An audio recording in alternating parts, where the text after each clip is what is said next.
Inilibing na kinabukasan ang aking pinsan. Kaya naman nagpasya kong makipaglamay ng gabing yon.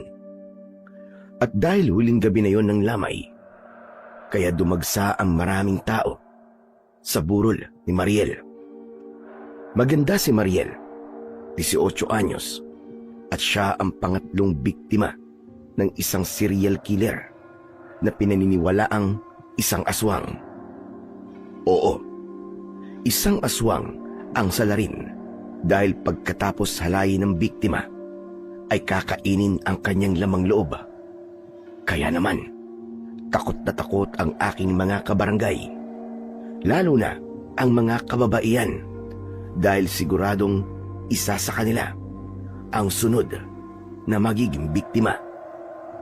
Nalibang ako sa paglalaro ng tong its dahil mahigit 2,000 piso na ang aking panalo.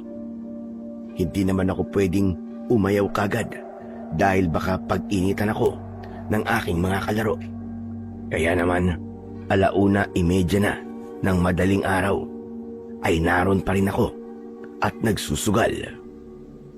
Tumunog ang aking cellphone. May natanggap akong mensahe mula sa aking kapatid na babae. Kasama ko sana siya sa lamay, pero nagpasya siyang magpaiwan dahil masama ang kanyang pakiramdam.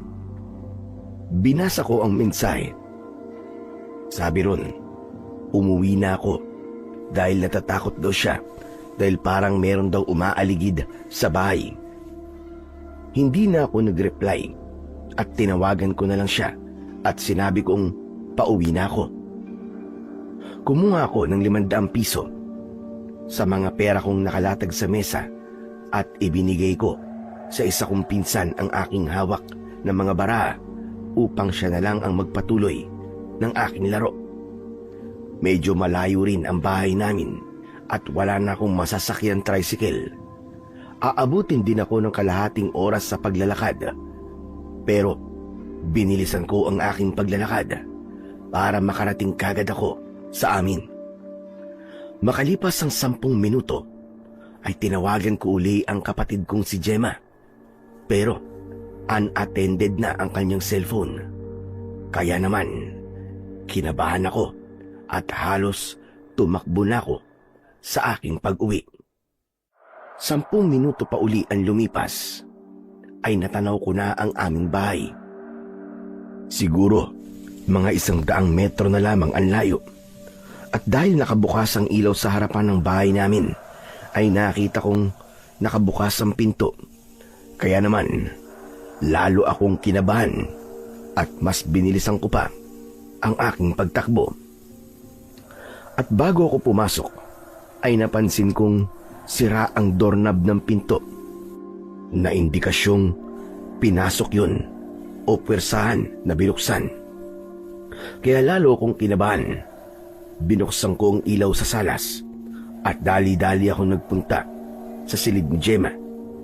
Nakaawang ang pinto at dahan-dahan ko yung itinulak at gano'n na lamang ang aking pagkabigla dahil kalunos-lunos ang aking nasaksihan. Nakahiga ang dugo ang katawan ng aking kapatid na walang saplot sa katawan. Wakwak ang kanyang liig at tiyan at duguan din ang pribadong parte ng kanyang katawan. Dali-dali akong nagpunta sa lababo dahil hindi ko mapigilan ang masuka. At pagkatapos kong magsuka, ay napaupo na lang ako sa sahig at sumandal sa dingding. Nanghihina at nanginginig ang aking buong katawan at sari-saring emosyon ang aking nararamdaman. Saglit akong nagpahinga at pagkatapos ay muli kong sinilip ang katawan ng aking kapatid, pero hindi talaga ako makatagal sa aking nakikita. Lumabas ako ng bahay at nanlulumo. Gusto kong umiyak. Gusto kong sumigaw. Nanggigigil ako sa galit. Kaya naman, naisumpa ko sa akin sarili. Gaganti ako. Papatayin ko ang salaring yun at hindi ako natatakot sa kanya. Kahit isa pa siyang halimaw. Ilang minuto pa ay may nakita akong naglalakad ng mabilis papalapit sa akin at nang malapit na siya ay aking nakilala. Si Itay pala. Nasa lamay din siya ng pinsan ko at naalarma siya nang malaman niyang bigla akong umalis at umuwi. Ano ba nangyari? Nagmamadali ka raw umuwi. Kaya na ba sinundan na kita rito? Hindi ako makasagot. Hindi ko alam kung anong sasabihin ko kay tatay. Hoy, ano ba? Magsalita ka. May masama ba nangyari? Teka muna, nasaan ba si Gemma? Mga impit na hikbi ang aking naisagot hanggang tuluyan na akong mapaiyak. Dali-dalim pumasok sa bahay si tatay at pinuntahan ang silid ng aking kapatid. Isang malakas na sigaw at palahaw ang aking narinig mula kay tatay. Isa lang ang ibig sabihin ng kagimbal-gimbal na pangyayaring yun. Si Gemma ang sunod na paglalamayan. Dahil si Gemma, siya ang ika-4 na biktima ng serial rapist na isang aswang.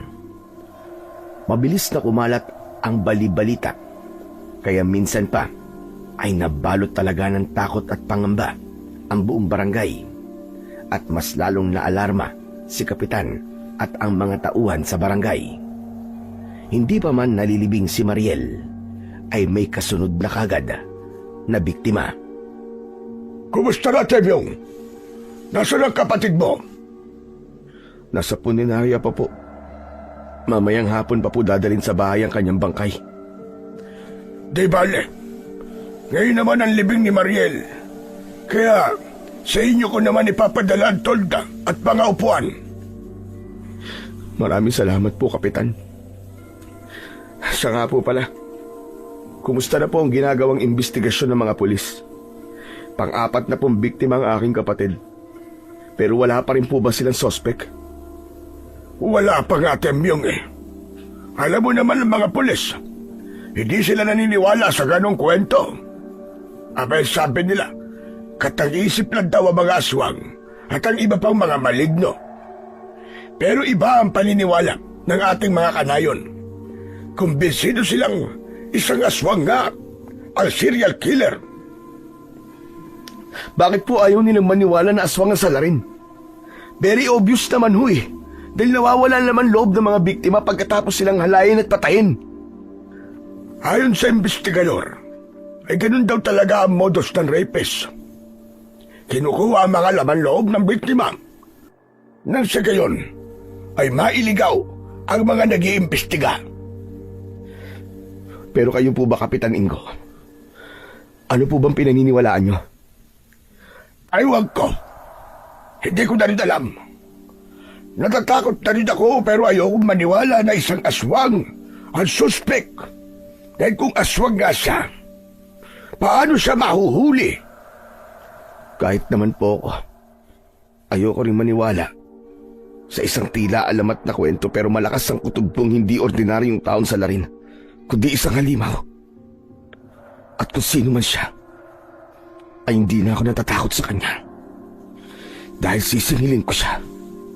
Ipaghihiganti ko ang aking kapatid. Pero sino nga ba ang aswang na yun? At saan ko siya matatagpuan? Samantala, ng mga sandaling yun, ay kampanteng-kampante ang tunay na salarin. Sigurado ka ba, Kuya Bruno? Wala pang nakakahalata sa iyo. Paano nila mahahalata? Lahat ng naging biktima ko ay pinuntahan ko sa kanilang burol at nakihalubilo ako sa mga naglalamay. At paano nila ako paghihinalaan? Gayong isa akong barangay kagawad dito. At kung sakaling matigok si Kapitan, di ako nang papalit sa kanya.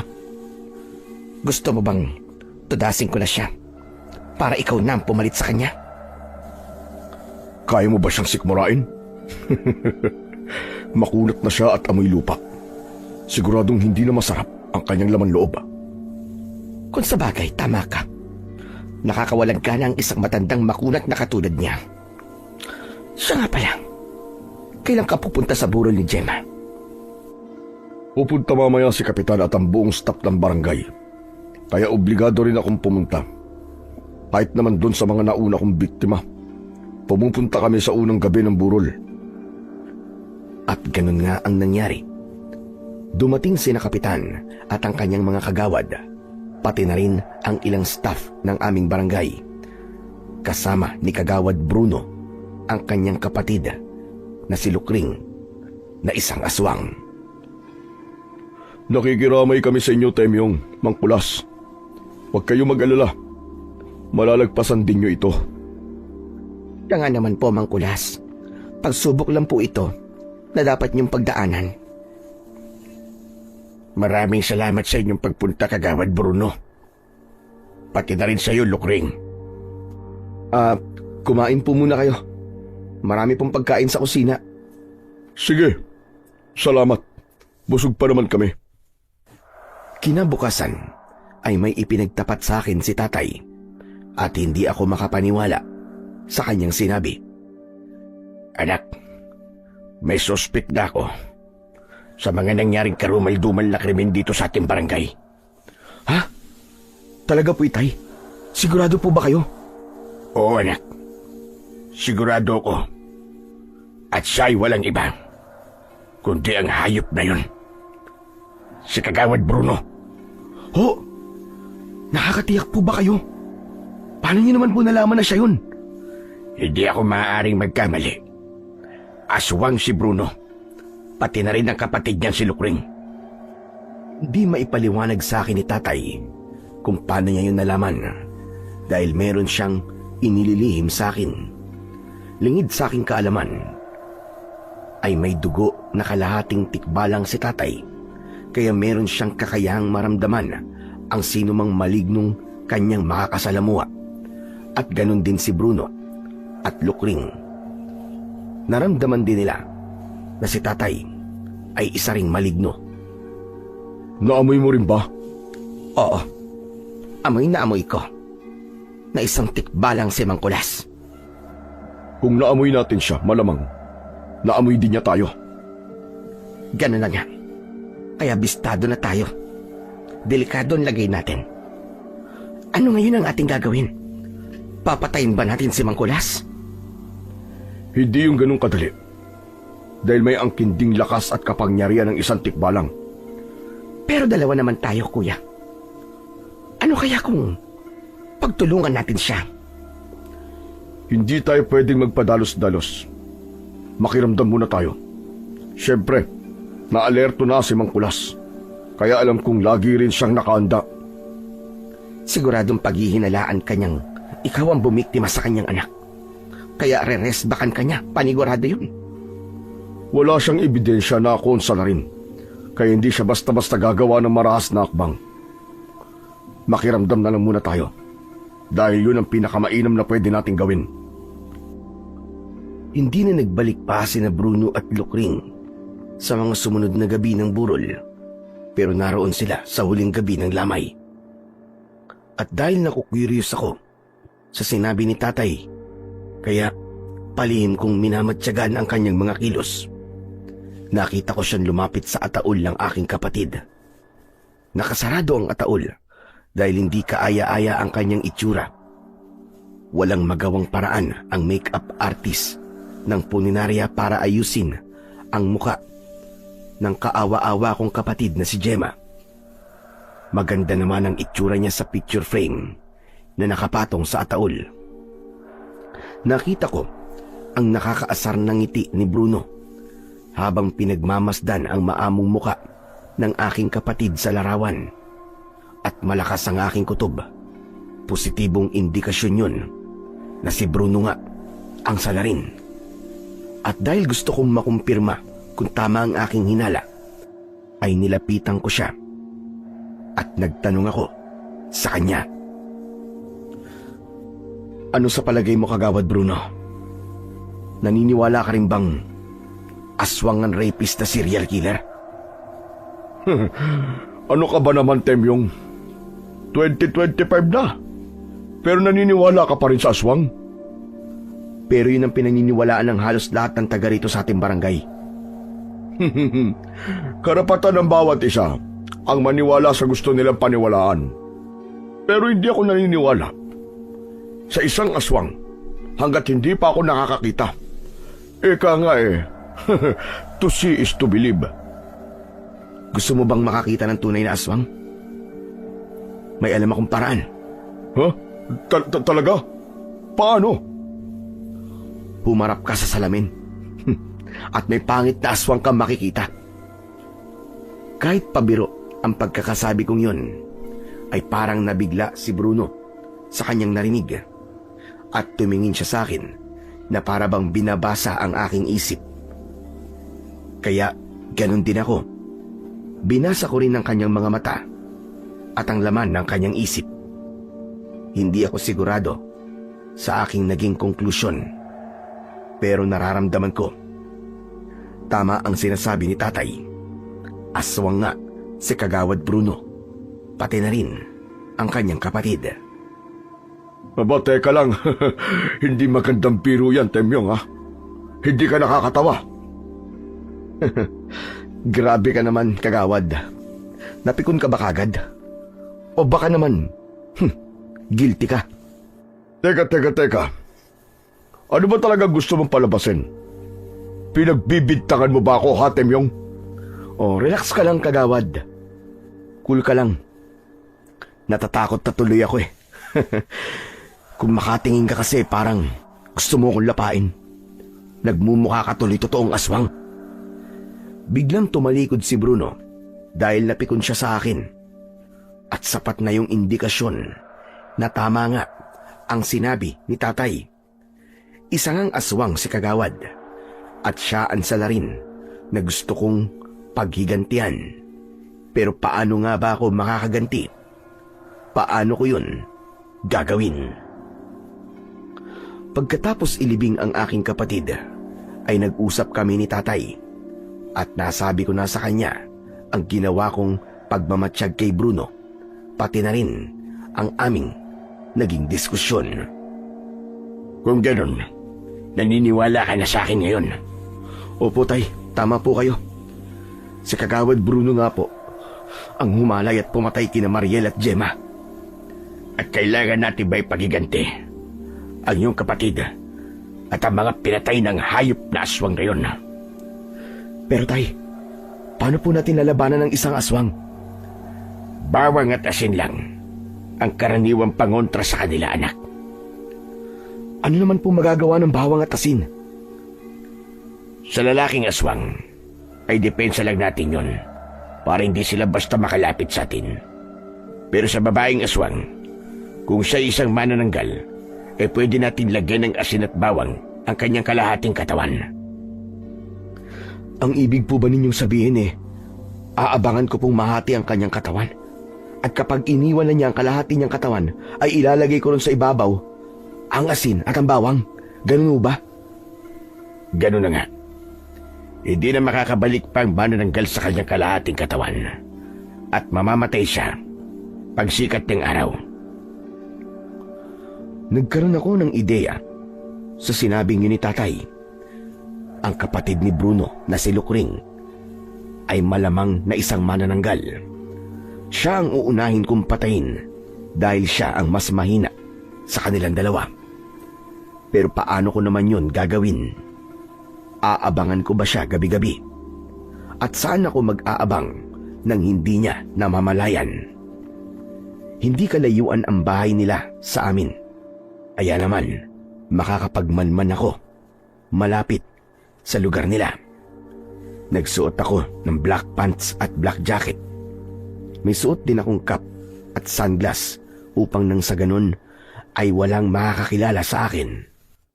Nilibot ko ang buong kapaligiran ng kanilang bahay. Wala namang ganong tao sa paligid, kaya madali kong naisasagawa ang pagmamanman. Maagang umaalis ng bahay si Bruno para mag-report sa barangay. 8:00 pa lamang ng umaga ay lumalabas na siya sa kanilang bahay. Pero wala siyang regular na oras ng pag-uwi. Minsan alas 5 ay nasa bahay na siya. Minsan naman ay gabi na. Halos 1 linggo ko rin yung ginawa para alam ko ang kanyang daily routine. Samantalang ang kanyang kapatid na si Lukring ay lumalabas lang para merong bilhin. Nangangahulugan lamang yon na wala siyang ibang pinagkakaabalahan. Nasa bahay lang siya. Ginawa mo yun, anak? Aba, ang tiyaga mo naman. Para alam ko po ang ginagawa nila araw-araw, tay. Pero nakapasok ka na ba sa loob ng bahay nila? Kahit man lang sa kanilang bakuran. Paano ko naman po gagawin yun? Magagawa ko po ba lumapit sa kanila nang hindi nila namamalayan? Sa gabi mo gawin ang iyong pagmamatsyag. Mas mahirap po yan, tay. Dahil mas malakas ang kanilang pangamoy at pakiramdam sa gabi. Merong paraan. Makinig ka sa akin at ikikwento ko sa'yo. Sinabi ni tatay ang dapat kong gawin at ayokong mag-aksaya ng panahon. Kinabukasan din ay nagtadtad ako ng maraming bawang. Tinadtad ko yun ng pinong-pino. Kumuha ako ng maliit na garapon at nilagyan ko ng langis at ibinabad ko ron ang tinadtad kong bawang. Kinagabihan ay ipinunas ko ang langis sa aking buong katawan. Yun ang ginawa kong lotion. Ayon kay tatay, ay hindi na ako maaamoy ng aswang at sa halip ay iiwas pa nga siya kapag nalanghap niya ang amoy ng langis na ibinabad sa bawang. Nagsuot ako ng t-shirt na itim at short na itim at pumunta sa likod ng bahay ni Nakagawad Bruno.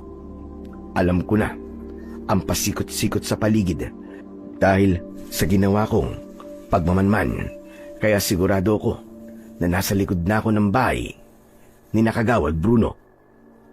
At nagkataon namang maliwanag ang buwan dahil 1 linggo na lang bago ang pagbilog nito. 11:00 pasado yun ng gabi. Ang sabi ni tatay, ang mga aswang daw ay nagtatransform pagsapit ng hating gabi. Lumapit pa ako ng konti hanggang sa makita ko ang pintuan sa likod ng bahay. Pumuesto ko sa tabi ng malalagong halaman kaya hindi nila ako makikita kung sakaling lumabas sila roon. Hanggang sa sumapit nga ang hating gabi. Ilang sandali pa ay may nakita akong lumabas sa pinto. Isang malaking asong itim. Kaya malamang ay si Bruno na yon. At lumabas din sa pinto ang lumilipad na kalahating katawan na may pakpak na katulad ng sa paniki. At dinig na dinig ko ang pagaspas ng kanyang pakpak mula sa aking kinatatayuan. At lumipad na siya ng mas mataas patungo sa aking kinaroroonan. Kaya naman kinabahan ako. Sumunod sa kanya ang aso na dumaan din mismo sa aking harapan. At halos himatayin ako sa sobrang takot. At ilang sandali pa ay wala na sila. Hindi ko alam kung saan sila pupunta. Pero may isang bagay akong natitiyak. Sa gabing yun ay meron na naman magiging biktima. Ang 2 aswang. Bumalik din ako sa bahay at ikinuwento ko kay tatay ang aking nasaksiyan. Tay, kumpirmado. Aswang nga po si Kagawad Bruno at manananggal naman po ang kanyang kapatid na si Lukring. Siguradong may magiging biktima na naman sila. Kaya abangan natin ang balita mamayang umaga. Sa palagay po ba ninyo ay sa isang lugar lang sila pupunta? O naghihiwalay pa sila? Yung mga namatay na babaeng biktima ni Bruno, wala siyang ibang kasama ron. At kung may kasabay man naging biktima, ay nangyari yun sa magkaibang lugar. Nangangahulugan lang na hindi iisang lugar ang kanilang pinupuntahan. Pero tay, taga rito po lahat sa barangay natin ang naging biktima nila Bruno. Sa totoo lang, ang mga aswang ay hindi naman talaga umaatake sa mismong lugar nila. At sa halip ay dumadayo pa sila sa iba't ibang lugar. Pero sa kaso ni Bruno, ay hindi talaga ang pagkagutom niya sa lamang loob ang dahilan kung bakit siya nang bibiktima. Kundi ang pagiging hayok niya sa mga babaeng kanyang natitipuhan. Kung ganun, ang manghalay ang pangunahing motibo po ni Bruno. Demonyo siya. Napakamanyakis pala ng tarantadong yun. Sa totoo lang po, Tay, sa tuwing nai-imagine ko ang kalanos-lunos na itsura ni Gemma, ay nanggagalaiti talaga ako sa galit sa Brunong yun. Kailangan magwakas na ang kanyang kawalangyaan. Gaya ng inaasahan, ay isang kagimbal-gimbal na balita ang kumalat sa aming barangay. At sa pagkakataong ito, ay dalawa ang naging biktima. Isang buntis na babae at ang dalaga niyang kapatid. Pero hindi sila taga ron sa amin, kundi sa karatig naming barangay. Kaya malamang ay sina Bruno at Lukring ang mga salarin. Normal lang na maging biktima ang isang buntis dahil yun talaga ang paboritong biktimain ng mga aswang. At si Lukring ang bumiktima sa kanya. At ang kapatid naman niyang dalaga ay katulad rin ng mga naunang biktima ng serial killer at rapist na aswang na si Bruno. Grabe, ang sarap talaga ng sanggol. Hindi ko alam kung kailan ako huling nakatikim nun. Oo nga eh. Sinolo mo ba naman eh? Hindi ka nagtira na kahit konti para sa akin. Eh paano? Busy ka kasi sa pangahalay, kaya hindi na kita inistorbo. At pagkatapos, ay kinain mo rin ang laman loob ng naging biktima mo. Kung tutusin na naiinggit pa ako sa'yo. Ano? At bakit ka naman maiinggit? Siyempre, dobleng sarap ang naranasan mo. Hindi lang yung sarap sa pagkain ng laman loob ng iyong biktima, kundi yung sarap na nararamdaman mo sa ginagawa mong pangahalay. Kung sa bagay, meron kang dahilan para mainggit sa akin. Kaya tatanungin kita, gusto mo bang meron ding humalay sa'yo? Ay nako, sana nga. Wish ko lang. Kung magagawa ko nga rin sana ang ginagawa mo. Paano mo naman magagawa yun? Kung naiiwan sa bahay ang kalahati ng iyong katawan. Kaya nga malabo na mangyari yon. Ay siya nga pala, paano na pala sila Mangkulas at Temyong? Malamang, alam na rin nila na ikaw ang serial killer. Paano kung ilaglag nila tayo? At sa palagay mo maniniwala sa kanila mga pulis? Pinagtatawanan nga nila ang mga nagsasabing aswang daw ang serial killer. Hindi ang mga pulis ang pinangangambahan ko, kundi ang ating mga kabarangay. Paano kung magkwento sa kanila ang mag-amang yon? Baka pagkaisahan tayo ng buong barangay. Kilala ako sa buong barangay at magandang naging pakikisama ko sa kanila. Kaya hindi nila paniniwalaan sila Temyong at Mangkulas. May punto si Bruno sa sinabi niyang yon. Dahil wala talagang maniniwala sa amin ni tatay kung sasabihin namin ang aming nalalaman. At maging si Kapitan ay hindi maniniwala sa amin dahil close silang dalawa ni Bruno. Ganun pa man ay sinubukan ko pa rin kausapin si Kapitan dahil siya man ay naniniwalang aswang nga ang serial killer, pero wala siyang kaalam-alam na kasama niya sa araw-araw sa barangay hall ang tunay na salarin. Grabe na talaga ang mga nangyayari, Kapitan. Panglima na ang sumunod na biktima. Oo nga eh. Pero nagpapasalamat pa rin ako. Dahil sa pagkakataong ito, ay hindi na taga rito sa atin ang huling biktima. Pero, wala pa ba talaga kayong ideya kung sino po ang salarin, Kapitan? Kung ang mga pulis nga ay walang alam, ako pa kaya? Pero sa palagay niyo po, ay taga rito kaya sa barangay natin ang serial killer? Matagal na ako rito sa barangay natin. At halos lahat ng taga rito ay kilala ko. At kung may paghihinalaan man ako, ay yung mga drug addict na kakilala ko. Pero lahat sila ay nakausap na ng mga investigador.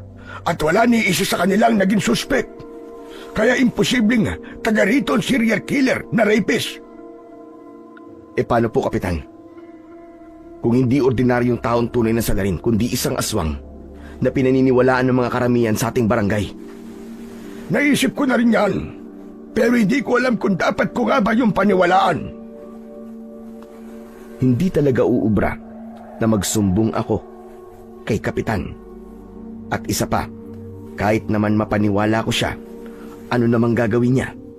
Kaya ba niyang kumbinsin ng kanyang nasasakupan? Kung sa bagay, marami namang naniniwalang aswang nga ang salarin at serial killer.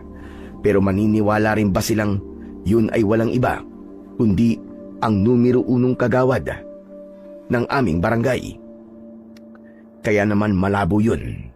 Kaya wala kaming ibang maaasahan ni tatay, kundi ang aming mga sarili.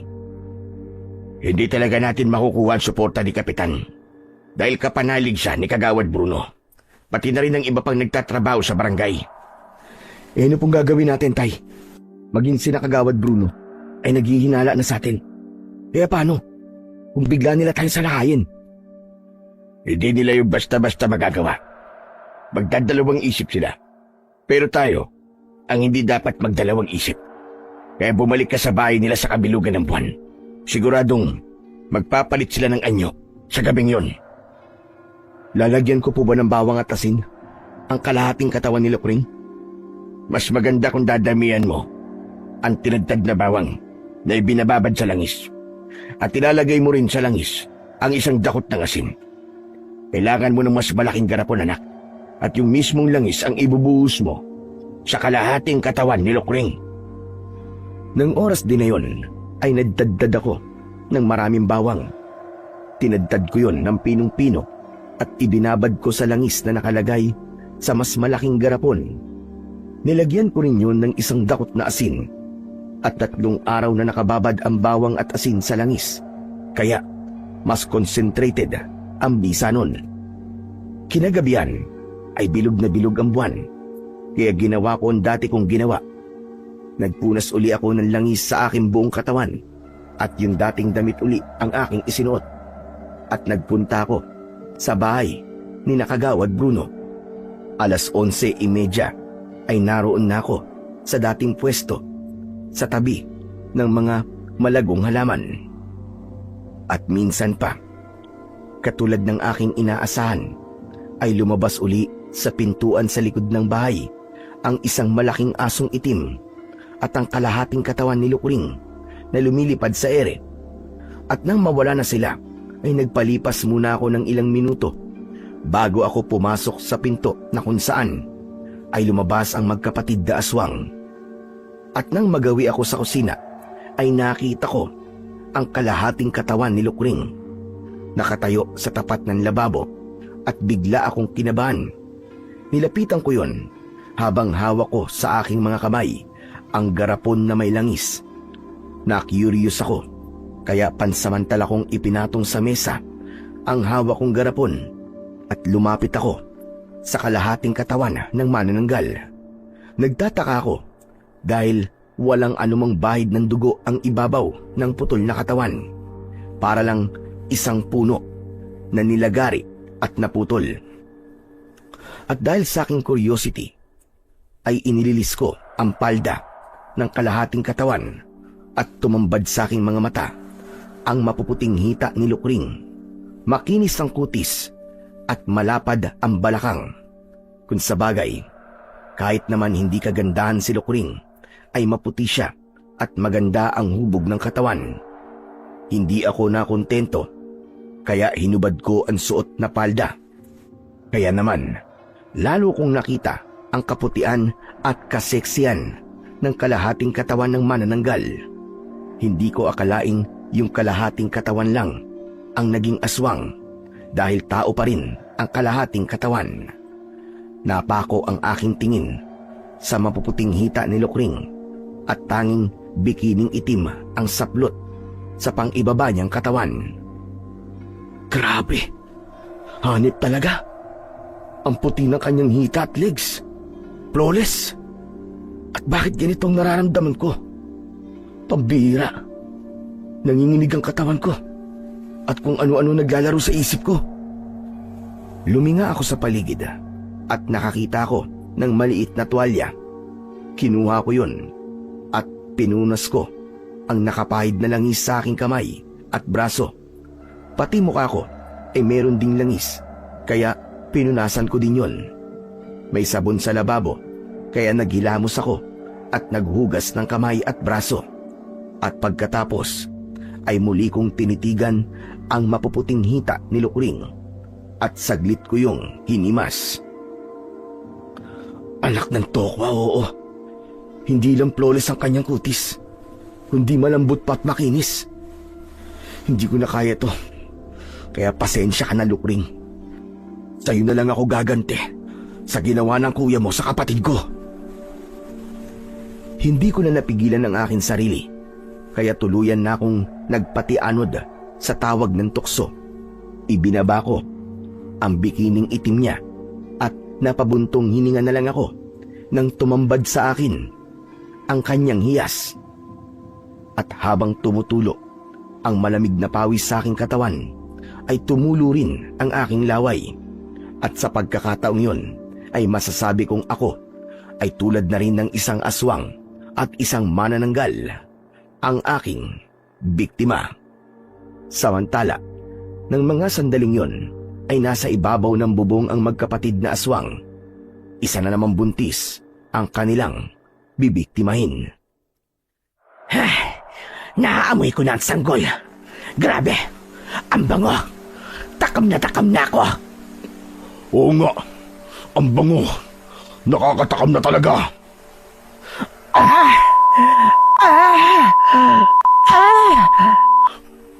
Hoy, Lukring, ano ba nangyayari sa'yo? Ang sarap, Kuya Bruno. Ang sarap. Ang sarap talaga. Grabe ka naman sa imagination mo. Nararamdaman mo bang para ka nang kumakain ng sanggol ngayon? Hindi ganun, Kuya Bruno. Ang pakiramdam ko, ako ang kinakain. Bakit ganun? Bakit ang sarap?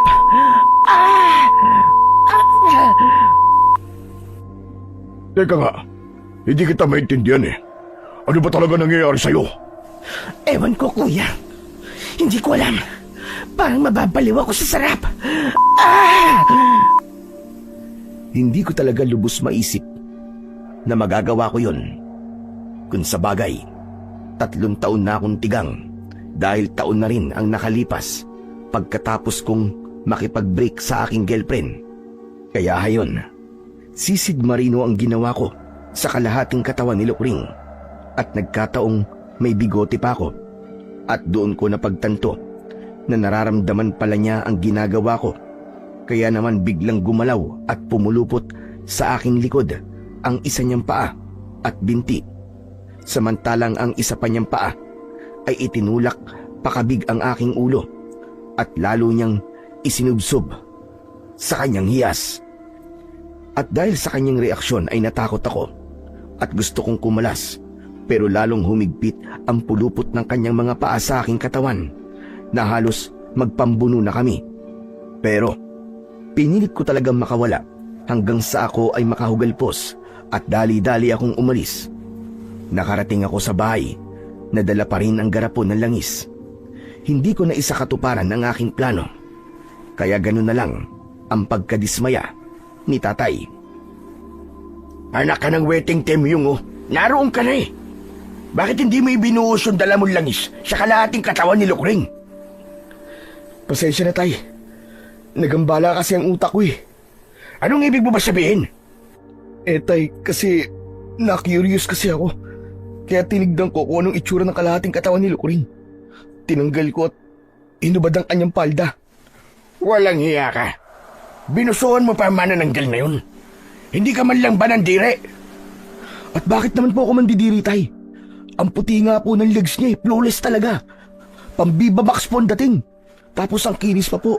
Tapos ang lambot ng kanyang kutis. Naku po, nalinti ka na sa Santissima Kulasang Pinong-Pino. Ano bang katarantaduan ang pumasok sa kukote mo, ha? Ay naku, tay. Sinabi niyo pa. Kaya hindi ko nga po napigilan ang sarili ko eh. Bakit? Ano bang ginawa mo? Ipinagtapat ko kay tatay ang aking ginawa at halos matulala siya habang ikinikwento ko ang mga pangyayari. Hindi siya makapaniwala sa kanyang narinig. Grabe ka, Temyong. ibang klase ka rin. Hindi ko lubos maisip na magagawa mo yun. Bakit, Tay? Nai-imagine niyo po ba ang naging eksena namin ni Lukring? Sinabi mo pa, para tuloy ako nanonood ng Viva Max. Pansin ko nga po, Tay. Ayan oh, biglang may bumukol po sa harapan ninyo. Anak ka ng teteng, napansin mo pa yon? Bitin pa nga ako sa storya mo eh. Tama po kayo, bitin talaga. Dahil hindi ko po naisa katuparan ang gusto kong gawin. Ewan ko lang kung magkakaroon pa ako ng isa pang pagkakataon, Tay. Damuho ka talagang bata ka, oo. Huwag mong sabihin, naghahangad ka pang masundan ang pangyayaring yon. Siyempre naman po, bitin ang part 1 eh, kaya dapat may part 2. Gaya nga po na nasabi nyo, Tay, para lang po kayo nanonood ng Viva Max, pero bitin ang istorya. Sana nga pang Viva Max. Pero paano kung pang shake, rattle and roll ang sumunod na eksena? Siyempre, malalaman ni na Bruno at Lukring ang ginawa mong kapangasan, kaya malamang na pag-iinitan kanila. Wala naman po silang ebidensya na ako ngayon. Oo nga, pero ikaw pa rin ang pangunahing sospek. Kaya mag-iingat ka, Temyong. Bakit, Tay? Pwede rin po kayo maging sospek kaya mag-iingat din po kayo. Samantala, sa pagbabalik ng magkapatid na aswang sa kanilang bahay, ay gano'n na lang ang galit at panggigigil ni Bruno. Napakawalang hiya niya. Papatayin ko siya. Relax ka lang, kuya. Kumalma ka lang. Paano ako magiging kalmado? Pinagtangkaan kang halayin ng hudas na yun. Hindi naman big deal sa akin yun, kuya. Sa katunayan nga nag-enjoy pa ako sa ginawa niya. Umayos ka, Lukring, ha? Ngayon ko lang nalamang malandi ka pala. Pwede ba, kuya? Humarap ka muna sa salamin bago mo ako pagsabihan ng ganyan. Mas masahol pa nga ang ginagawa mo eh. 5 na ang babaeng hinalay mo. At hindi naman pa pwedeng ikaw lang ang may karapatang lumigaya at masarapan. Siyempre ako rin. Pero nalagay sa peligro ang buhay mo, Lukring. Paano? Kung lagyan niya ng bawang at asin ang kalahati ng katawan mo. Nakita naman natin yung patak ng langis sa saig, di ba? Amoy bawang na may asin. Pati yung tuwalya ko, may langis ding amoy ng bawang. Sa tingin ko, ayun talaga ang binabalak niya. Natuksulan siya sa kalahati mong katawan. Kaya hindi niya itinuloy ang masama niyang plano. Kaya nga, buhay pa ako. Kaya wag kang high blood masyado, kuya. Forget about it, my dear brother. Cool ka lang. Hindi ako matatahimik hanggat hindi ko nalalaman kung sino ang manyakas na yun. At walang ibang pwedeng gumawa nun, kundi si Mang Kulas. O kaya naman, ay si Temyong. Malamang si Temyong yon. Dahil naramdaman ko, meron siyang bigote. Napaliyad pa nga ako sa sobrang kiliti. Talaga lang ha? Humanda siya sa akin. Dahil papatayin ko siya. Yan ang wag na wag mong gagawin. Dahil ako ang makakalaban mo. O hindi. Nalintikan na. Mukhang na-inlove pa yata sa akin si Lukring. Pero okay lang. Dahil pabor yun sa akin. Hindi ako basta-basta makakanti ni Bruno. Dahil meron na akong kakampi. At dahil doon ay madali kong maisa sa katuparan ang aking pagiganti. Pero kailangan ko ng mas maingat at mabisang plano. Kaya pag-iisipan kong mabuti ang susunod kong hakbang. At dahil pare-pareho naming alam ang mga nangyari, kaya magpapakiramdaman muna kami.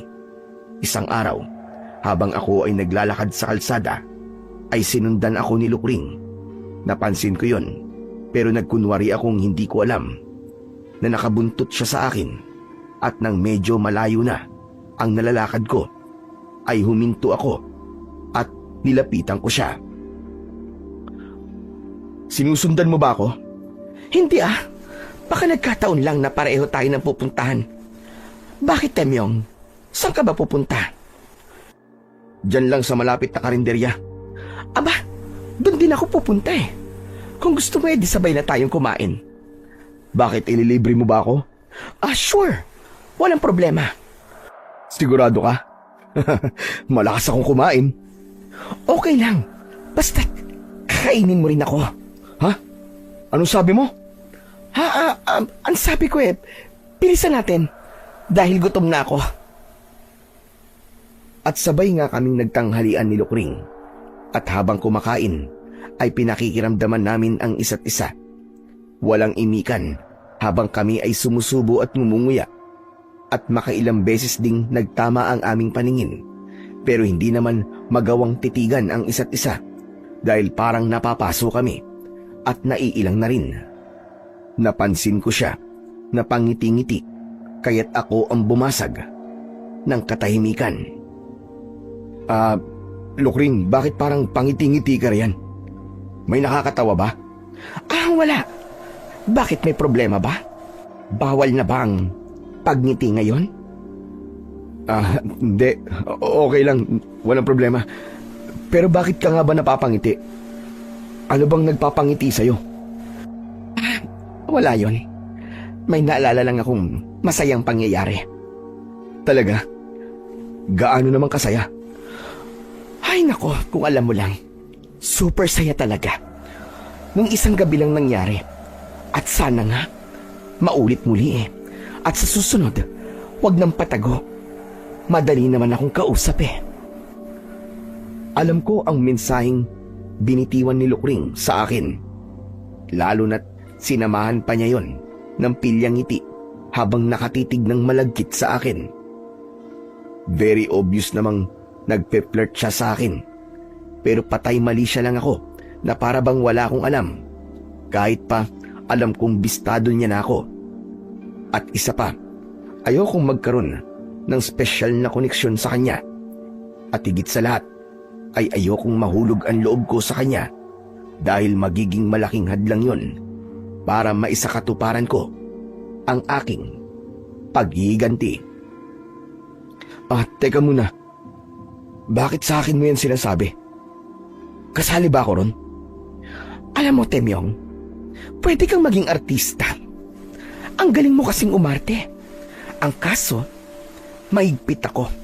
Kaya bagsak ang acting mo. Galingan mo pa, para naman makumbinsi ako. Hindi ko alam kung dediretsahin ko na ba siya dahil yun ang nararamdaman kong gusto niyang mangyari, ang magkaprangkahan na kami. Pero kailangan maging maingat ako at dapat nakalkulado ang bawat na magiging hakbang ko. Gusto kong tapusin na ang aming usapan kaya tumingin ako sa aking relo. Naku, paano ba yan? May pupuntahan pa pala ako. Kailangan ko nang umalis. Teka, may natitira ka pang pagkain oh. Ubusin mo muna. Sayang naman. Busog na ako eh. Kailangan ko nang umalis. Ang daya mo naman. Iiwan mo na ako pagkatapos mo kumain. Eat and run ang tawag dyan. Pasensya ka na talaga, Lukring. O siya, maiwan na kita. Salamat sa libreng tanghalian. Tumayo na ako at humakbang ng ilang hakbang palayo. Pero may biglang pumasok sa isip ko. Kaya napahinto ako at binalikan ko siya. Teka, may nakalimutan pala akong sabihin. Kung gusto mong maulit muli, mas maganda pa rin yung patago para merong thrill. Kahit puro pasaring ang naging pag-uusap namin ni Lukring, ay nagkakaintindihan na kami sa mga mensaheng nais naming iparating sa isa't isa. Hindi namin magawang magkaprangkahan dahil pareho kaming naiilang, dahil alam naming nakakahiya pa ring pag-usapan ang namagitan sa amin at kung ano nga ba ang susunod na kabanata ay hindi namin alam. Pero may isang bagay na pareho naming natitiyak. Nananabi kami at nasususpense kung ano nga ba ang sunod na mangyayari. Ganun pa man ay hindi ko dapat makalimutan ang pangunahing kong layunin, ang maipaghiganti ang aking kapatid. Mabilis na lumipas ang 2 linggo at may nadagdag na namang biktima si Bruno dahil isa na namang bangkay ng magandang babae ang natagpo ang patay at hinalay. Isang batang-bata at 15 anyos na babae mula sa aming karatig na barangay. Pambihira. Wala talagang patawad si Bruno. Kahit sino na lang na kanyang makursunadahan. Wala siyang pinipili. At sukdulan na ang kanyang kademonyohan. Opo tay, tama kayo. Kaya kailangan po na matapos na po ang kanyang kasamaan. Oo anak, lahat naman ng bagay ay mayroong katapusan. Kaya darating din ang kanyang katapat. Pero tay, kailan pa po yun? Hindi ko na mahihintay pa ang araw na yun. Kailangan makaisip na ako ng paraan kung paano ko siya papaslangin. Kalimutan mo na ang binibalak mo. Dahil sigurado mapapahama ka lang. Bakit tay? Wala na ba talaga kayong balak na bigyan ng hustisya ang sinapit ni Gemma? Napatawad niyo na po ba si Kagawad Bruno sa karumaldumal niyang ginawang kawalang yan? Siyempre hindi. Dahil pwede naman tayong gumanti at maningil sa ibang paraan. Po, teka. Ano pong ibig niyo sabihin, tay? Tapusin mo na ang iyong naumpisan. Alayin mo rin at patayin si Lukring. Ganun naman talaga ang plano ko, tay. Hihintayin ko ang sunod na pagbilog ng buwan at sa gabi niyong ko isasakatuparan ng aking pagigigante hanggang sa dumating na ang araw na aking pinakahihintay. Samantala, dumako naman tayo sa bahay ni Lukring. Nanggaling ako sa bahay ng dati kong classmate nung high school pa kami at may kapitbahay silang buntis. Kaya natatakam na naman ako, kuya. Hindi na muna ako sasama sa'yo dahil may iba akong pupuntahan mamaya. May bago rin akong prospect. Hindi na lokal, kundi imported. Isang sexy at magandang Amerikana. Sa wakas, ay makakatikim din ako ng ibang lahi. Ibang klase ka talaga, Kuya Bruno. Habang tumatagal, ay nagle-level up na ang iyong kamanyakan. Hindi mo pa kasi nararanasan tumirik ang iyong mga mata sa sobrang kaligayahan. Maiintindihan mo rin ako kapag nakarating ka na sa ikapitong langit. Huwag kang mag-alala. Malapit na, Kuya Bruno. Dahil pupuntahan ko rin ang sinasabi mong ikapitong langit. Matagal ko nang pinaghandaan ang araw na yon. Mahigit 1 linggong nakababad sa isang garapong langis ang tinadtad na bawang. At syempre, may kasama ring asin. Hindi ko lang uulitin ang dati kong ginawa, kundi mas higit pa ron ang aking gagawin. Pangalawang pagkakataon na ito, Temyong. Kaya sana naman ay hindi ka na muling mabigo. Hindi na po, tay. Hindi na mangyayari yon. Dahil ang gabing ito ay ang araw ng paniningil. Magbabayad si Bruno sa kanyang utang sa atin at ang kawawang Lukring dahil siyang magiging pambayad ng kanyang kapatid. Siguraduhin mo lang, anak, na hindi ka sasablay. Hindi po, tay. Dahil siguradong sureball ang aking gagawin. Minsan pa ay pumunta ako sa bahay ni Bruno at dala ko uli ang isang garapong langis. Hinintay kong muling makaalis ang magkapatid na aswang at pagkapasok ko sa pinto ay ipinatong kong muli sa mesa ang garapon ng langis. Hinanap ko ang kalahating katawan ni Lukring pero hindi ko natagpuan sa kusina sa dati niyang tinayuan.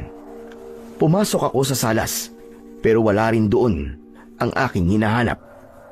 May ikalawang palapag ang bahay kaya umakyat ako sa hagdan. May 2 kwarto at tinangka kong pumasok sa unang silid. Nakalak ang pinto kaya yung pinto sa pangalawang silid ang tinangka kong buksan at nabuksan ko naman. Madilim sa loob kaya kinapa ko ang switch ng ilaw at nang bumukas ang ilaw ay tumambad sa aking harapan ang kalahating katawan ni Lukring na nakatayo sa gilid ng kama. Wala nang suot na kahit na anong saplot kaya biglang bumilis ang pintig ng aking dibdib at napalunok na lang ako habang nakatitig sa matambok na pisngi ng langit. Para itong isang sundalo na naka-full battle gear at handang-handa sa isang umaatikabong bakbakan. Naamoy ko rin ang napakabango niyang pabango kaya para akong bakal na hinahatak ng kalahating katawan ni Lukring na para namang isang magnet. Ibang klase ka, Lukring. Talagang pinaghandaan mo ang gabing ito. Kaya huwag kang mag-alala. Dahil sulit ang iyong paghahanda. Dadalhin talaga kita sa langit. Pero ikinalulungkot ko. Dahil pagkatapos kitang dalhin sa langit, ay itutulak naman kita sa impyerno. Grabe. Ang sexy mo talaga. nanggigigil na ako sa'yo. Bagamat nanggigigil ako, ay sinikap ko pa rin kontrolin ang akin sarili. Hindi ko kailangang magdali, kaya dinahan-dahan ko lang.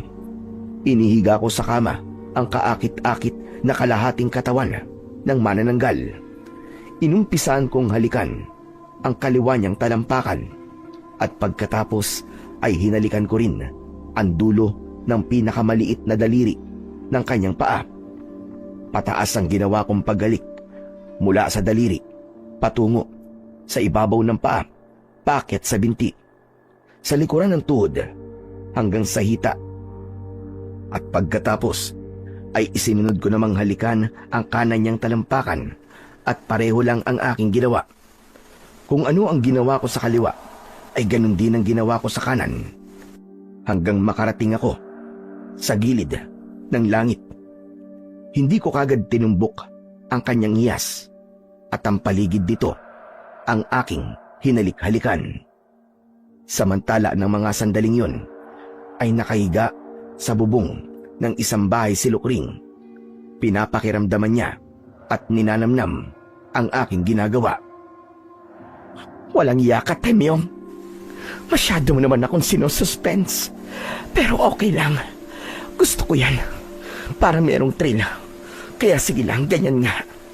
You're doing a very good job, my dear. Ilang sandali pa ay ginawa ko na ang pinakahihintay ni Lukring.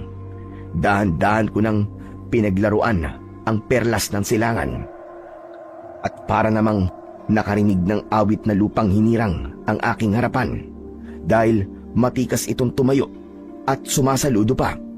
At naramdaman ko ang talampakan ni Lukring na hinahagod ang aking likod. Ang sarap! Sige lang, ganyan nga, Temyong. Huwag kang bibitaw. Hayop ka talaga. Mababaliw ako sa sarap. Alam kong gustong-gusto ni Lukring ang aking ginagawa dahil napapaliyad pa siya. Kaya naman, mas binilisan ko pa ang paghagod ng aking muka sa pagsisid sa perlas. Kaya naman, habol hininga ang pag-ungol ni Lukring sa ibabaw ng bubong at unti-unting tumirik ang kanyang mga mata dahil sa nakakabaliw na ligayang kanyang nararanasan. Habang pabilis ng pabilis ang aking paghagod, ay palakas naman ng palakas ang ungol ni Lukring na sinabayan pa ng malakas ding pag-alulong ng aso. Ang maliwanag na bilog na buwan ay nagtago sa ulap na parabang nahihiya sa kanyang naririnig at nasasaksihan. Hindi na ako nagpapigil at hinubad ko na ang suot kong short dahil maging si Junjun ko ay gusto na ring sumisid sa perlas, hindi lang sa bandang silangan kundi pati na rin sa kanluran. At tunay ngang masikip ang lagusan papuntang langit. Aray ko po! Ang sakit! Dahan-dahan lang, Temyong! Masakit talaga! Nakailang beses din akong labas-pasok sa makipot na pinto hanggang sa makarating ako sa langit. Saglit akong humiga at nagpahinga dahil pakiramdam ko ay naubos ang aking lakas. Biglang pumasok sa isip ko ang garapong may lamang langis, kaya tumayo kagad ako at nagbihis. Dali-dali akong bumaba upang kunin yun at ibuhos sa kalahating katawan ni Lukring. Hawak ko na ang garapon at lumakad ako papuntang hagdan, pero napatigil ako pagkarating ko ng hagdan. Teka muna, tama ba talaga itong gagawin ko? Kapag tinapos ko si Lukring, ay siguradong tapos na rin ang kaligayahan ko. At bakit siyang sisingilin ko? Gayong si Bruno naman talaga ang may utang sa akin. Nagdadalawang isip ako dahil nalilito ko at hindi ko na alam ang gagawin ko. May dalawang puwersang humahatak sa akin at may dalawang tinig akong naririnig. Ang isang tinig ay nagsasabing, "Ano pang hinihintay mo, Temyong? Gawin mo na ang dapat mong gawin. Bilisan mo, bago pa maging huli ang lahat." At ang kataliwas na tinig naman ay nagsasabing, "Huwag, Temyong. Wala ka bang konsensya? Pagkatapos mong magpakasasa at magpakaligaya, sa piling ni Lukring ay yan pa ang igaganti mo sa kanya. Kaya naman, minsan pa ay umuwi akong bigo dahil hindi ko na isakatuparan ang aking misyon. Ano ka ba naman, Temyong? 2 pagkakataon na ang iyong pinapalampas. Pasensya na po, Tay. Nakonsensya po kasi ako eh. Naawa po ako bigla kay Lukring. Walang konsensya at awa si Bruno. Kaya dapat ganun ka rin. Pasensya na po talaga. Dahil hindi ko po pala kayang gawin. Kung hindi mo kayang gawin, hindi ako ang gagawa. Parang awa niyo na po, Tay. Huwag po. Ano ba nangyayari sa'yo? Bakit ka ba nagkakaganyan? Huwag mong sabihin na in love ka na sa halimaw na yon. Hindi naman po sa ganun, Tay. Nagawa ko naman po yung kalahati ng aking misyon eh. Tama na po siguro yun. Ano bang ibig mong sabihin, ha? Ipinagtapat ko na kay tatay ang buong pangyayari at inaasahan kong mauunawaan niya ako. Anak ka ng teteng, oo. Kaya naman pala eh. Marupok ka rin pala. At malamang nag-enjoy ka. Kaya gusto mong ulit-ulitin. Hindi ko po alam, Tay. Basta, bahala na po. Delikado yan, Temyong. Paano kung malaman ni Bruno? Siguradong re-resbakan ka niya. Huwag po kayo mag-alala, Tay. Dahil kakampi na po natin si Lukring. Paano mo naman nasabi yun? Basta, Tay, sigurado ako ron. Hindi natin kaaway si Lukring. At hindi niya hayaang saktan tayo ni Bruno. Nakakahiya mang aminin. Pero tama si tatay. Nag-enjoy talaga ako kay Lukring at hindi ko inaasahang ako ang nakauna sa kanya. Isa yung maganda at masayang karanasang hindi ko na siguro makakalimutan. At marahil ay ganun din siya. Pero hindi ko pa alam kung ganun talaga ang kanyang saloobin. Samantala ng gabi ring yun, ay may bago na namang nabiktima si Bruno. Yun ang ika-7 niyang biktima. Ang lupit mo talaga, kuya. May bago ka na namang biktima. At imported pa, ha? Napakamalas naman ang Amerikanang yon. Minsan lang nagawin ng Pilipinas. Nadali mo pa. Sinabi ko sa'yo kahapon, di ba? Kaya huwag ka na magtaka. Basta lahat ng nagugustuhan ko, nakukuha ko. Ikaw naman, nabiktima mo rin ba? Yung sinasabi mong buntis? Hindi eh. Ang daming kasama sa bahay. Hindi ako makadiskarte ng maayos. Bakit? Ano ba nangyari sa'yo? Ano ba yan? Bakit pa ika-ika ka maglakad? Parang ang lalaking bagong tuli ah. Kuwan kasi kuya. Masakit eh. Ano ba masakit sa'yo? Kuwan, yung aking ano... Ano nga yun? Bakit hindi mo masabi sa akin? May kulani kasi ako sa singit, kuya. Namamaga at sobrang sakit. Kaya nahihirapan ako maglakad. Anong kulani? Kahapon lang ay okay ka pa tapos ngayon may kulani ka na. Paano nangyari yun? Pwede bang wag ka na magtanong, kuya? Bakit ba hindi mo ako masagot ng diretso? May itinatago ka ba sa akin, ha, Lukring? Ano namang itatago ko sa'yo, kuya? Halatang halata kasi sa mga kinikilos mo. Hindi ka kagad makasagot sa tanong ko. At nabubulol ka pa. Kung mag-iimbento ka ng kasinungalingan, tiyakin mo munang kapani-paniwala. Bakit, kuya?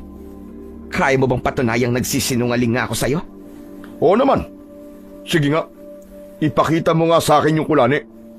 Hay nako, ewan ko sa'yo, kuya. Kung ayaw mo maniwala, edi wag. Ang namagitan sa amin ni Lukring ay may malaking pagbabago sa balak kong paghihiganti. Hindi ko na kasi alam kung magagawa ko pa nga ba ang planong na pagkasunduan namin ni tatay. Pero si tatay desidido siya. At dahil wala na siyang tiwala sa akin, ay nagplano siyang mag-isa. Mukhang nahulog ng loob ni Temyong kay Lukring. Kaya hindi ko na siya pwedeng asahan. Ako na lang ang gagawa ng hindi kayang gawin ng aking anak. Kaya hihintayin ko ang susunod na kabilugan ng buwan. Hindi ko alam kung may alam na si Bruno sa namagitan sa amin ni Lukring, kaya minsan pa ay minanmanan ko ang mga kilos niya katulad ng nauna kong ginawang surveillance. Hindi lang siya ang minanmanan ko, kundi pati na rin si Lukring. Wala naman akong nakitang pagbabago sa pang-araw-araw na ginagawa ni Bruno. Halos katulad pa rin yun ng dati. Pero may kakaiba akong napansin kay Lukring. Halos ay lumalabas siya ng bahay na para bang meron siyang inaabangan. At minsan nga ay nakita ko siyang nagawi malapit sa bahay namin at pasulyap-sulyap pa sa bahay namin. Marahil ay ako ang hinahanap niya at nagbabaka sakaling muli kaming magkikita. Kung sa bagay ako man, ay naku-curious na rin. Ano ba magiging reaksyon namin sa muli naming pagkikita? Maiilang na ba kami sa isa't isa? Magkakahiyaan na ba kami? O magiging kampante na kami sa isa't isa? Malalaman ko lang ang sagot sa mga tanong na yun kung magkikita nga kami. Isang araw, habang aking minamanmanan si Lukring, ay palihim ko siyang sinundan. Nakamaong pants siya at meron ding jacket na maong. May suot siyang sombrero at salamin. Kaya naman nahulaan ko ang kanyang gagawin. Magmamanman din siya katulad ng ginagawa kong pagmamanman. At tama nga ang hula ko kung saan siya pupunta. Palingalinga siya at dahan-dahang pumunta sa tapat ng bahay namin. Nakatayo siya sa tapat ng aming gate at sumilip sa aming bakuran. Wala siyang kalam-alam na nasa bandang likuran lang ako at ilang metro lang ang layo sa kanya. Nakatago ko sa likod ng isang poste kaya hindi niya ako nakikita.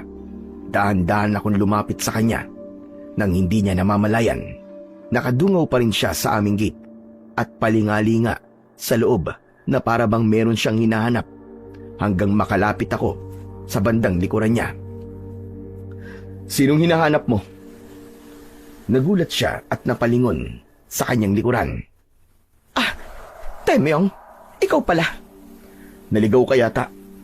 Ano bang sadya mo?" Wala. Napadaan lang ako. Sige. Aalis na ako. "Teka, sandali lang. Mag-usap muna tayo.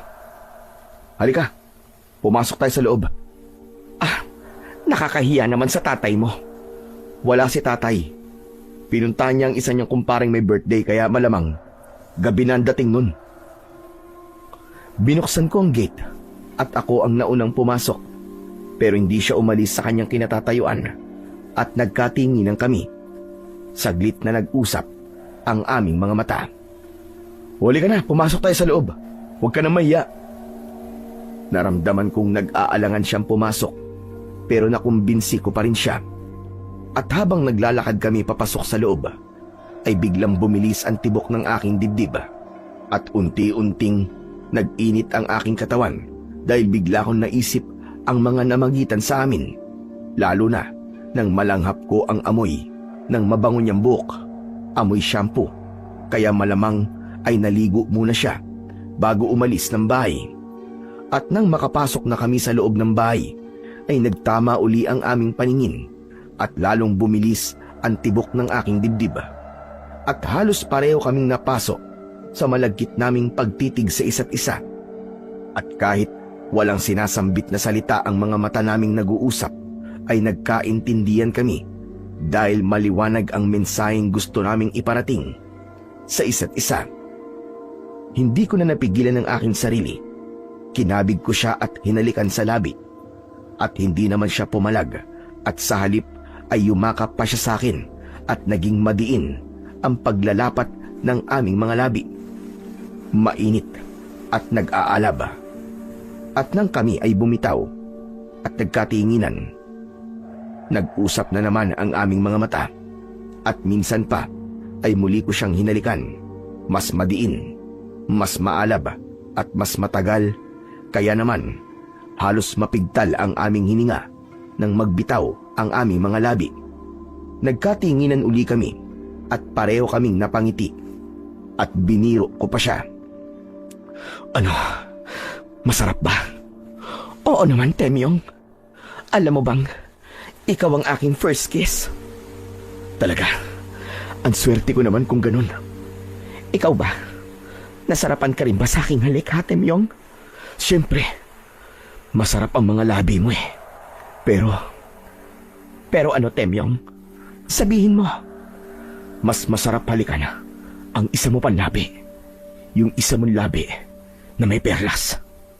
Ano ka ba? Huwag mo na nga yung ipaalala sa akin dahil tumatayo ang mga balahibo ko. Ako rin, Lukring. Pero hindi lang ang balahibo kong tumatayo kapag naaalala ko yon. Ay nako, ikaw talaga. Napakapilyo mo. Pero nagustuhan mo naman ang kapilyuan ko, di ba? Kaya ka nga nagpunta rito eh. Dahil namimiss mo yon. Oo na. Aaminin ko, Temyong. Maiiya pa ba ako pagkatapos ng mga nangyari sa atin? Siya nga pala. May pagkain ba rito? Nagugutom na ako eh. Hindi pa ako nagtatanghalian. Oo, marami pang pagkain sa rep. Kumain muna tayo at pagkatapos, ikaw naman ang kakainin ko. Hindi ko talaga sukat akalain ang malaking pagbabago sa takbo ng mga pangyayari. Dahil ang babaeng gusto kong halayin at patayin dati ay pinapantasya ko na ngayon at pinananabikan na. May kanin sa ref, kaya ininit ko yun, pati na rin ang sinigang na baboy, at yun ang aming tinanghalian. At habang kami ay kumakain, nagkwentuhan kami. May alam ka na ba tungkol sa tatay mo? Ano? May alam na ano? Hindi mo pa pala alam. Kaya nga sabihin mo na, ano ba yun? Alam mo kasi, Temyong, may lahing tikbalang ang tatay mo. Ano? Hindi ako makapaniwala sa aking narinig. Pero nakumbinsi ako ni Lukring, kaya naman bigla akong nalungkot dahil may lahi din pala kami na halimaw at hindi ko alam kung may dugong halimaw din ako. Teka, change topic tayo. Iba na lang ang pag-usapan natin.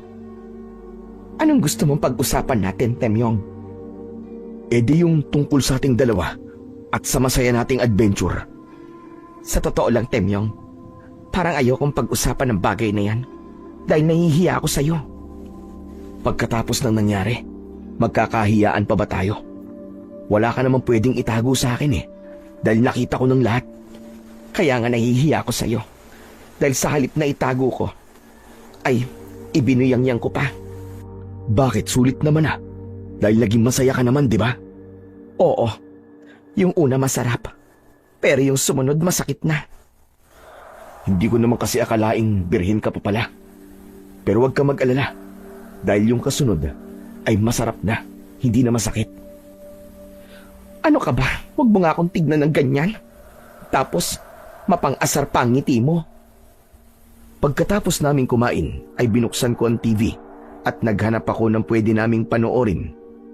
Samantala ng sandaling yon, ay umuwi na si Bruno para magtanghalian at nagtaka siya dahil hindi niya nadatnan doon ang kanyang kapatid.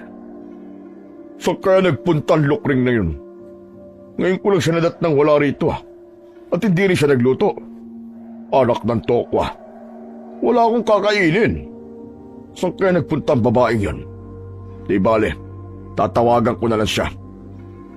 Nagring ang cellphone ni Lukring dahil hinahanap na siya ni Kagawad Bruno. Pero hindi niya yun sinagot. At para hindi uli siya matawagan, ay in-off na lang niya ang kanyang cellphone at nagpatuloy kami sa panonood ng Korean love story. Hanggang makita namin ang isang eksena na kung saan ay naghalikan ang bidang lalaki at ang bidang babae. At sa kanilang paghahalikan ay nakarating din sila sa kama. At pagkatapos ay dun na naganap ang isang umaatikabong bakbakan. Nagkatinginan kami ni Lukring at syempre, ano pa nga ba ang sunod na mangyayari kundi katulad din ng aming pinapanood na eksena. Hinalikan ko sa labi si Lukring at pagkatapos ay ang leeg naman niya ang pinaliguan ko ng halik. Umangat ang aking mga labi hanggang sa makaabot sa kanyang tenga. Hindi na ako nakatiis kaya hinata ko ang kanyang kamay at dinala ko siya sa akin silid.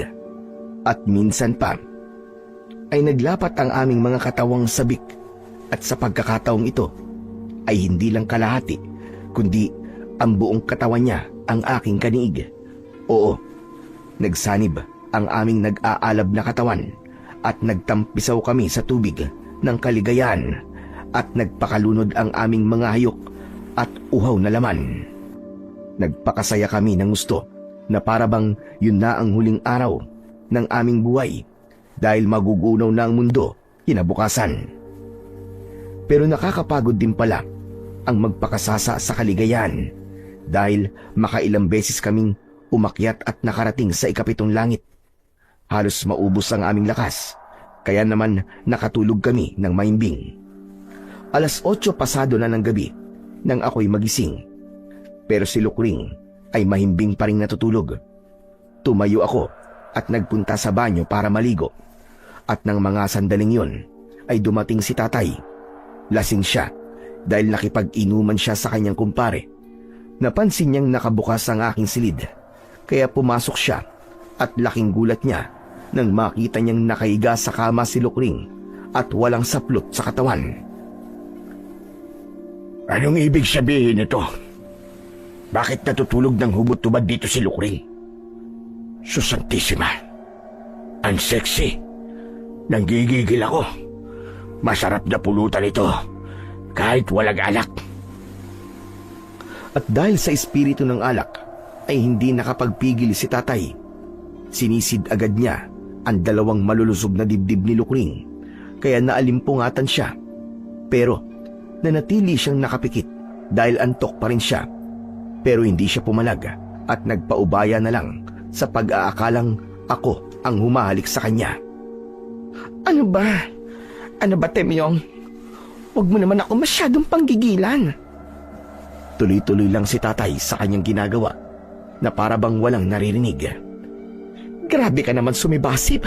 Para ka mauubusan. Pero sige, bahala ka. Hindi ko babasagin ang trip mo. Bumaba ng bumaba ang ulo ni tatay hanggang makarating doon. At yun naman ang kanyang pinanggigilan. Temyong, ano ba? Dahan-dahan naman. Ilang beses mo nang ginawa yan pero gutom na gutom ka pa rin. Gigil na gigil talaga si tatay at sa kanyang panggigigil ay nakagat niya ang bagay na yon. Aray, ano ba? Bakit mo kinagat?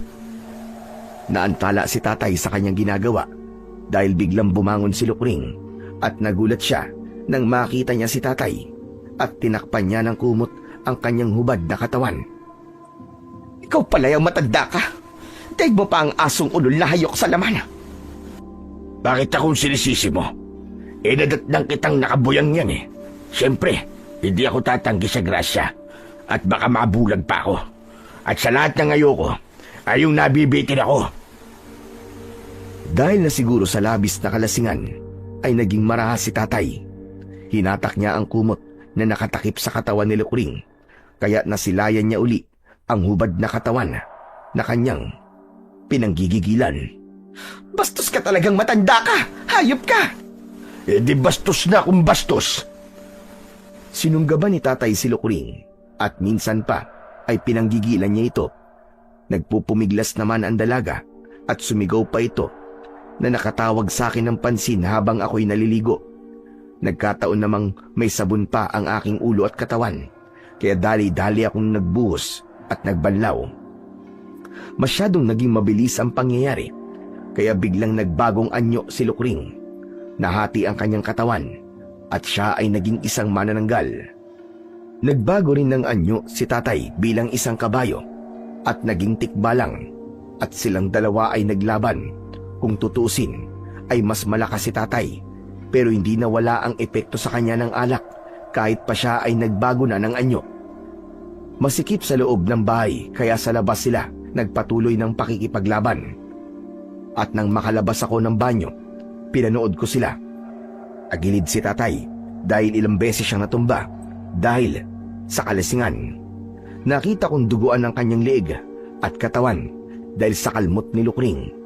Mahaba kasi ang kanyang mga kuko. Tama na yan! Magsitigil kayo! Lukring, maawa ka sa tatay ko! Huwag kang makialam dito! At lalong huwag kang magmamakaawa sa kanya! Pasensya ka na, Temyong. Hindi kita mapagbibigyan. Kailangan kong ipagtanggol ang aking sarili. Pareho silang palaban at ayaw magpaawat, Kaya wala akong ibang nagawa kundi ang manood. Dehado talaga si tatay dahil hindi niya mahagip si Lukring. Hindi tumama ang kanyang suntok at tadyak, samantalang si Lukring ay aatake. At kapag nakatama ng kalmot, ay lilipad pataas. At habang tumatagal ang laban, ay parami ng parami ang kalmot ni tatay hanggang mabalot na ng dugo ang kanyang katawan. Biglang may pumasok sa isip ko. Nagpunta ako sa kusina at kinuha ako ang garapon ng langis na may nakababad na bawang at asin.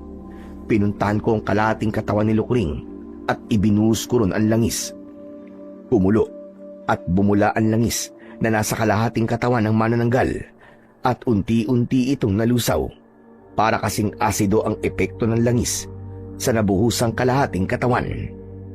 Napasigaw si Lukring dahil sa sobrang sakit at nawalan siya ng kontrol sa paglipad at bumagsak siya na gumugulong sa lupa. Nagpilit siyang muling lumipad pero naubos ng kanyang lakas. Nangisay siya at naghingalo hanggang sa tuluyan ng malagutan ng hininga. Samantala, si Itay naman nagbalik na sa anyong tao at isinugod ko siya sa ospital. Pero makalipas lamang ang 15 minuto ay binawian din siya ng buhay dahil naubusan siya ng dugo. Dahil sa pagkamatay ni Lukring ay alam kong ako ang pag-iinitan ni Bruno. Kaya nagsumbong ako kay Kapitan. Ikinuwento ko sa kanya ang buong pangyayari. Hindi siya makapaniwala kaya isinama ko siya sa bahay namin. May mga kasama rin siyang mga barangay tanod. Meron din siyang isinamang pulis at investigador. Mabuti na lamang at naroon pa rin ang bangkay ni Lukring na nasa anyong tao na, pero hati pa rin ang kanyang katawan. At ang kalahating katawan niya ay nalusaw mula bewang hanggang tuhod, kaya binti at paa na lang ang natira. Nakita niyo ang ebidensya, Kapitan. Kaya sigurado naman na maniniwala na kayo. Oo, totoo nga. Pero nasa na si Kagawad Bruno? Alam ba niya ito? Hindi ko po alam kung nasa na siya. Pero malalaman din niya ang pangyayaring ito. Ano po bang gagawin niyo rito sa bangkay ni Lukring? Siyempre, dadalhin niya sa punerarya. At abangan natin kung kukunin ni Bruno ang bangkay ng kanyang kapatid. Mag-aalas 11 na ng gabi. Kaya pinakiusapan ko si Kapitan na bigyan ako ng proteksyon. Kaya may 2 pulis at 5 barangay tanod ang nagbantay sa akin. Hindi ko agad na iburol si tatay dahil kailangan pang i-autopsy ang bangkay niya. Samantala, si Lukring naman ay sa puninarya na lang ibinurol dahil ayaw ni Bruno na doon sa bahay nila paglamayan ng kanyang kapatid. Mabilis na kumalat sa buong barangay ang aking kwento. At nag-viral pa ang interview sa akin ng isang sikat na vlogger. At dahil doon ay marami na ang natakot at nangilag kay Bruno. Pati na rin ang mga kaibigan at kasama niya sa barangay ay nagbago na ang pakikitungo sa kanya. Walang matibay na batayan ang aking akusasyon, pero marami ang naniniwalang si Bruno ang serial killer. Pambira! Pati ba naman kayo, Kapitan? Naniniwala rin sa kwentong barbero? Pero paano mo ipapaliwanag sa akin ang kalahating katawan ng kapatid mo si Lukring? Bakit akong tinatanong nyo? Si Temyong ang pumatay sa kanya. Yun na nga eh. Si Temyong mismong testigo. Pinatay ni Lukring ang tatay niya at lumabas sa autopsy report na kalmot ng matutulis na kuko at sanhi ng kanyang mga sugat sa katawan. Kahit na, hindi pa rin yung sapat na batayan na paratagan yung aswang ang kapatid ko. At kahit pa sa korte tayo makarating, ay hindi paniniwalaan ang ganong klase ng testimonya. Tama si Bruno. Sino nga naman ang maniniwala sa aking testimonya? Pero anong magagawa ko kung yun talaga ang totoo? Sa 3 araw ng burol ni tatay ay dumating ang dati naming kapitbahay, si Lola Sela. 3 taon na ang nakalipas nang umalis siya sa amin at pumunta sa isa niyang apo, sa Siquijor. Nabalitaan kasi niya ang nangyari kay tatay. Naging malapit na kaibigan niya si tatay. May kasama siyang isang babaeng hindi naman niya kaano-ano. Isa raw vlogger na gusto akong makausap dahil nakaabot din sa kanyang kaalaman ang pangyayari Mabuti naman, Lola Sela, at nagbalik po kayo. Nabalitaan ko kasi ang nangyari sa tatay mo. Gusto ko makiramay at makipaglibing. Maraming salamat po, Lola Sela. Di pa rin niyo po kami nakakalimutan ni tatay. Abay, syempre naman. Dahil matagal rin ako nanirahan dito. Hanggang kailan naman po kayo rito? At kamusta na po ang bahay niyo? Wala na po nakatira sa loob ng 3 taon. Kaya ka, masyado na marumi at hindi pa kami tapos maglinis. Iniwan ko lang saglit ang kasama ko. Po, may kasama po kayo? Oo, gusto ko lang sumilip sa tatay mo. Pero babalik uli ako rito mamayang gabi at isasama ko yung sinasabi ko sa yung vlogger. Sino po ba ang vlogger na yun? Kung gusto mo ay pumunta ka mamayang hapon sa bahay, ipagluluto kita ng paborito mong merienda. Sumilip saglit si Lola Sela sa bangkay ni tatay at nagpaalam na din agad. At pagdating ng 3:00 ng hapon ay pinuntahan ko siya sa bahay nila. Nasa amin ang 3 kong pinsan, kaya sinabihan ko sila muna ang magbantay kay tatay. Tama-tama ang dating mo, Temyong. Kakatapos ko lang magluto ng merienda. Opo, Lola Sela. Naamoy ko nga po ang ginataang saging at kamote na may langka. Bigla po tuloy ako nagutom. O sige, halika. Maupo ka at ipaghahanda kita. Siya nga pala, gusto kitang ipakilala sa kasama ko, si Erika. Erika? Siya naman si Temyong. Kumusta ka na, Erika?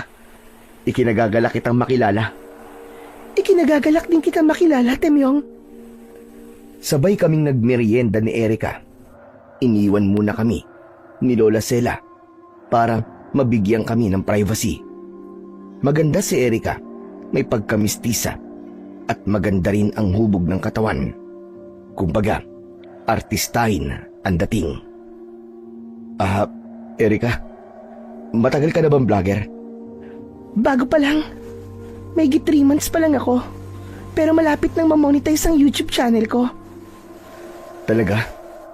Ang galing naman. Tungkol ba saan yung content mo? Tungkol sa mga kababalagan at paranormal stories. At dahil nag-viral yung interview sa'yo ng isang vlogger, kaya interesado rin akong interviewin ka. Mabuti na lang. At kilala ka ni Lola Sela.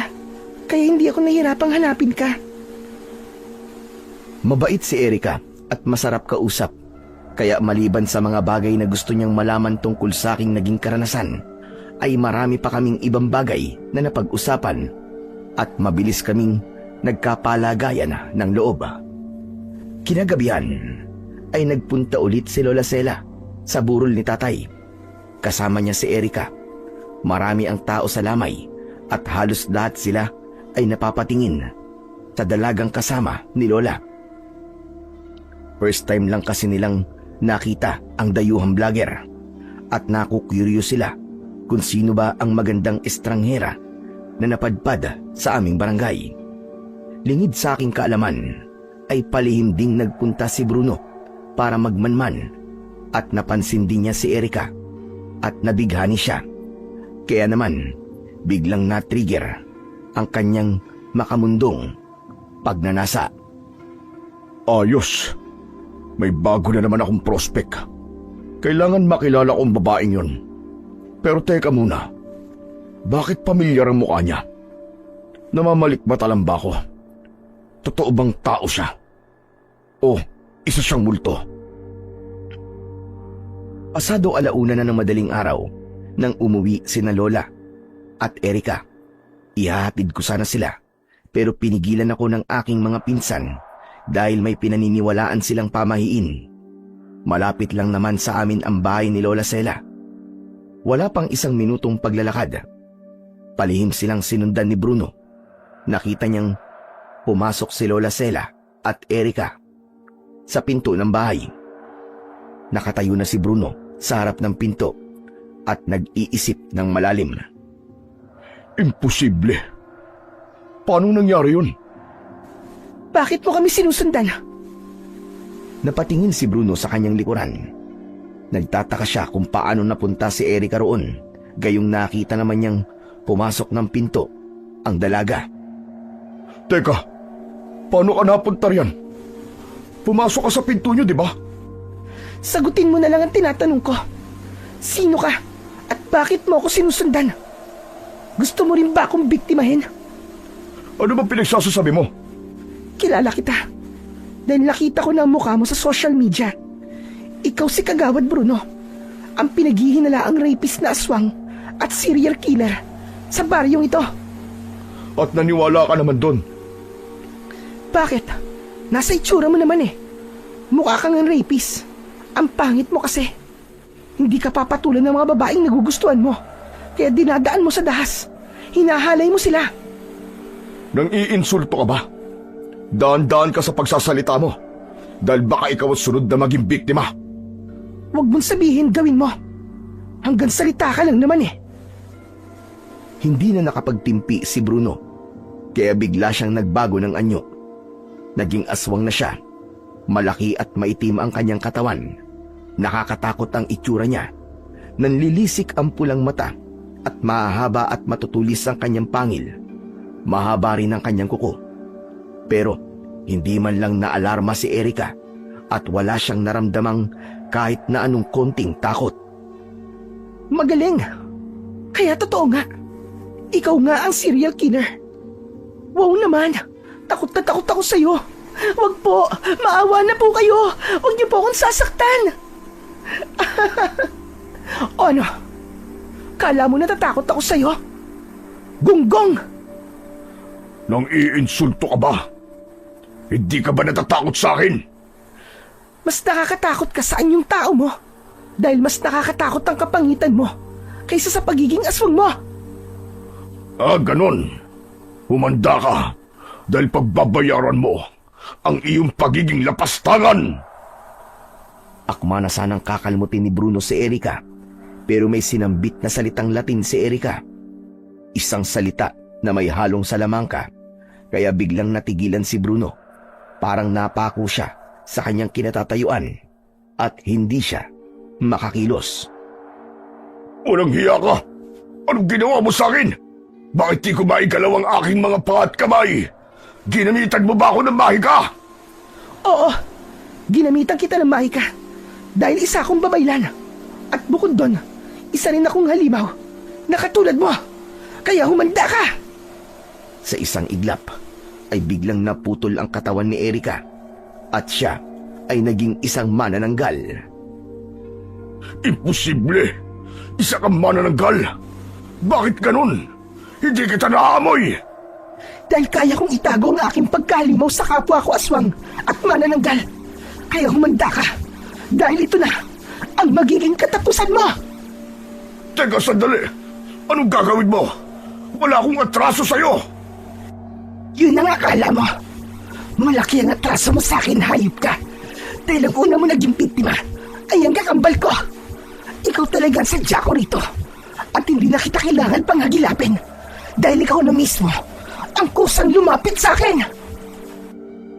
Kaya pala pamilyar ang mukha mo. Ang buong akala ko ay isa kang multo.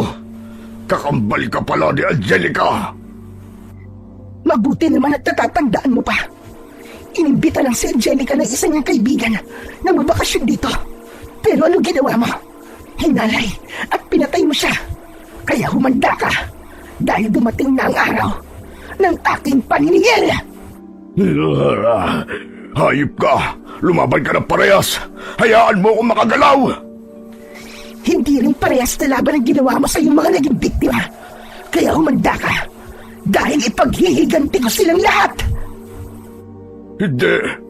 Huwag! Huwag! Huwag! Nagawang putulin ni Erika ang ulo ni Kagawad Bruno gamit ang kanyang mahahabang kuko. Sa wakas ay natapos din ang kanyang kasamaan at nagpapasalamat ako kay Erika dahil hindi lang ang kakambal niya ang kanyang ipinagiganti, kundi pati na rin ang aking kapatid. Matatahimik na rin ang kanyang kaluluwa. Kinabukasan ay natagpuan ang bangkay ni Bruno sa harap ng barangay hall. Katabi ng kanyang katawan ang pugot niyang ulo. At dahil doon ay nabago ang paniniwala ng mga mamamayan sa aming barangay. Hindi raw si Bruno ang serial killer dahil sino raw ang maglalakas loob na pumatay sa isang kilabot na aswang. Ngunit meron pa rin ibang naniniwalang si Bruno nga ang serial killer.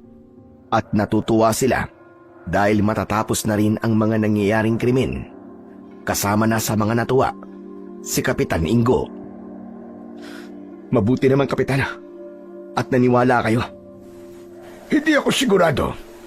Pero yun ang gusto kong paniwalaan. Maniwala kayo, Kapitan. Dahil nakita ko mismo si Kagawad Bruno, ang aswang. Sana nga, Temyong. Sana nga'y tama ka. Upang nang sa ganun ay matapos na ang mga nangyayaring krimen dito sa ating baryo. Makalipas ang ilang araw, ay inilibing na si Tatay at kinabukasan ay sabay namang inilibing sina Bruno at Lukring. Sa wakas ay matatahimik na rin ang aming barangay. Pero sa kabila ng lahat ay mananatili pa rin ang katanungang sino ang pumaslang kay Kagawad Bruno. Lumipas pa ang ilang araw ay nanatili si Erika sa aming lugar. Madalas kaming magkwentuhan kaya naman naging malapit kami sa isa't isa. Unti-unting nahulog ang loob ko sa kanya, pero pinipigilan ko ang aking sarili. Hanggang sa sumapit ang kabilugan ng buwan, 12:30 na ng madaling araw.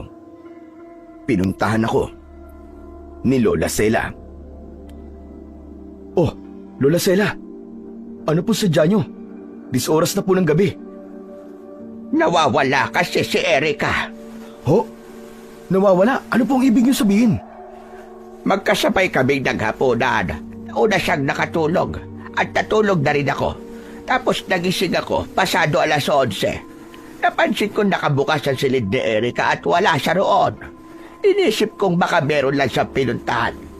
Pero makalipas ang 1 oras ay hindi pa rin siya nagbabalik. Nag-aalala na ako sa kanya, Temyong. Ganun po ba? Sige po, Lola Sela. Dito po muna kayo. Hahanapin ko lang po siya.